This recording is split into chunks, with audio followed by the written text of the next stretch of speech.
Hello friends, నేను ఇప్పుడు దారమట్టం water fall దగ్గర ఉన్నానండి. దారమట్టం అనేది ఒక ప్రఖ్యాత వాటర్ ఫాల్ అండి, మీకు అందరికీ తెలిసే ఉంటుంది.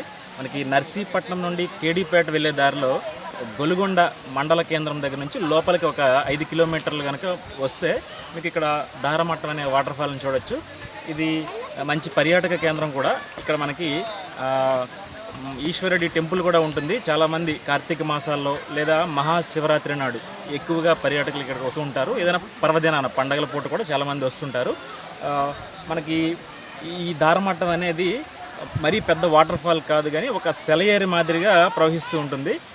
ఇది ఇంకా మీకు చెప్పుకోవాలనుకుంటే, మీకు ఎర్రవరం వాటర్ ఫాల్ చూసుంటే కనుక మీకు ఎర్రవరం వాటర్ ఫాలే కాస్త దూరం ప్రయాణించి దారమట్టంగా మారుతుంది. ఇక్కడికి చాలామంది సందర్శకులు వస్తుంటారు. మీరు ఒకసారి విజిట్ చేస్తే మీకు తెలుస్తుంది.